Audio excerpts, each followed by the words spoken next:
Ladies and gentlemen, welcome back to the analysis of YOLENO TV. I hope you're well from wherever you're watching this channel. Now, Otiende Amo is one of the Luo Nyanza politicians who is not fully supporting broad-based. Reason why I want to share in this analysis, the main reason why I believe Otiende Amo is not one of those politicians in ODM, just like GLADYS WANGA, who is totally behind the broad-based. Now, why am I saying so? Joined the broad-based government. Like any government, it has a 5-year lifespan. The 5-year lifespan of this government is up to 2027, which means we continue, and no one has said others, we will continue to support this government in the context of the broad-based government for its lifespan, that is up to 2027.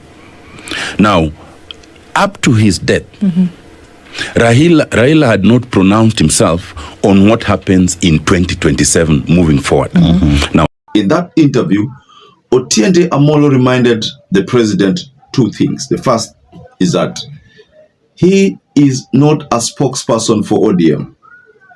Then, the second point which Otiende Amo delivered is that when Raila Amolo Odinga passed, he did not give a roadmap on that engagement between ODM and UDA beyond 2027.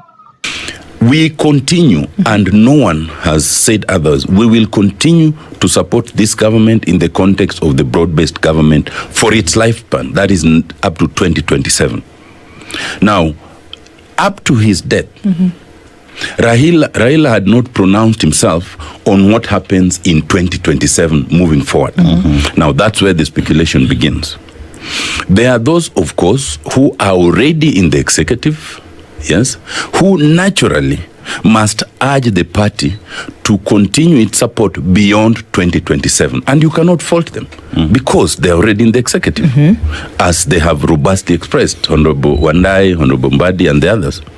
That's number one. Number two, there are those in the party, like our Secretary General, who say that this agreement was only up to 2027. That also is a fact.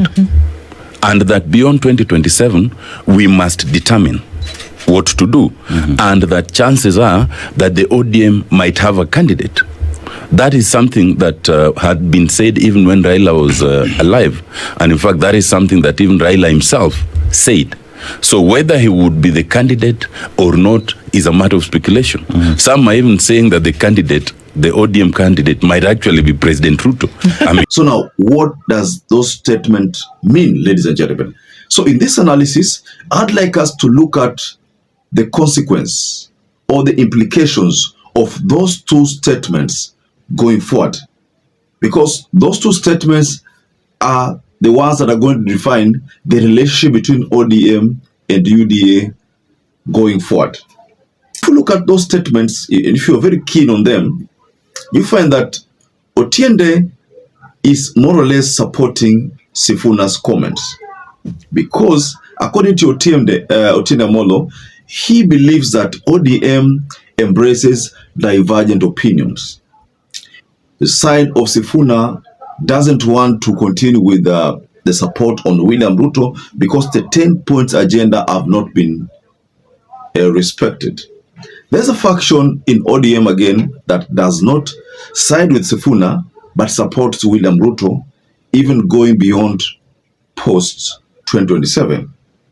And there's something here that I wanted to note. This is something that is most likely going to happen.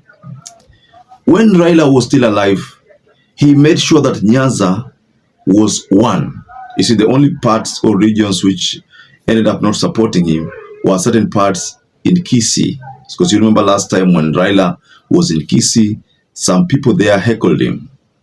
So we can say that of all the counties in Nyanza, it's only Kisii County and probably Nyamira County that was not had not warmed up to him, because Matiang'i had thrown his weight behind the contest to unseat William Ruto. Now, let's get back to Nyanza.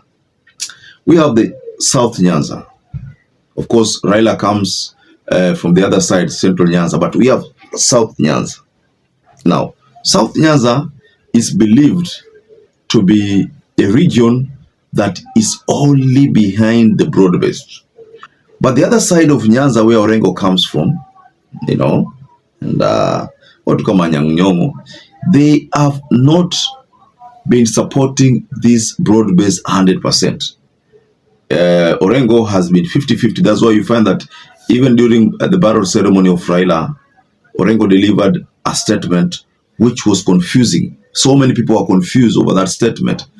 Was Orengo being pro-government or anti-government? It's not easy to tell which side Orengo was on because of the statements he delivered. So Ruto, the president, has been reminded that he is not a spokesperson for ODM and that Raila did not provide a roadmap on what to do in 2027. So it means ODM can decide to support Ruto or ODM can decide to field a candidate. Either way, one thing will happen. Rest assured, ladies and gentlemen. So just go below in the comment section and tell us what you think about this statement from Otiende Amo. Otiende Amo has reminded the UDA government wasikae tu akifikiri ODM itawa support 100% because Raila did not provide that roadmap. You know, because the last statement I heard from him is that ODM will field a candidate.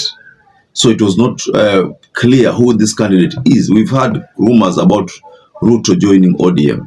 So if Ruto joins ODM, does it mean that ODM is going to field a candidate now? Because if Ruto joins ODM, rest assured, ODM fields a candidate. The candidate will be William Ruto. If at all that is what would happen, because we've seen statements from us like Simba Arati, we've seen statements from other people in ODM making very disturbing statements, very disturbing comments that Ruto can join ODM.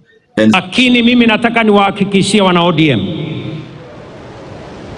kulingana na matakwa ya Baba, because Baba believed in political parties, he built the largest political party, ODM.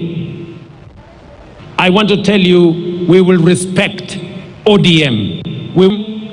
Ile kitu mimi nataka niwahakikishie kwa mapenzi ya Mungu, ODM will either form the next government or be part of the next government. Ile kitu siwezi kukubali. Ile kitu kwa heshima ya huyu shujaa wetu, ile kitu siwezi kukubali, na nitafanya juu chini, Mungu anisaidie. Ni wale ambao wanataka kung'oa chama ya ODM na kwenda kuchezea karata ya upinzani kule nje. Hiyo haitawezekana. But Otiende is saying no roadmap, ladies and gentlemen, no roadmap beyond 2027. Raila did not provide a roadmap. It's as if Raila did not provide them with a plan on what they should do in 2027. So perhaps if you're watching this video and you've not subscribed, take 1 second and subscribe, like this video. Until you catch up again, stay safe and stay blessed.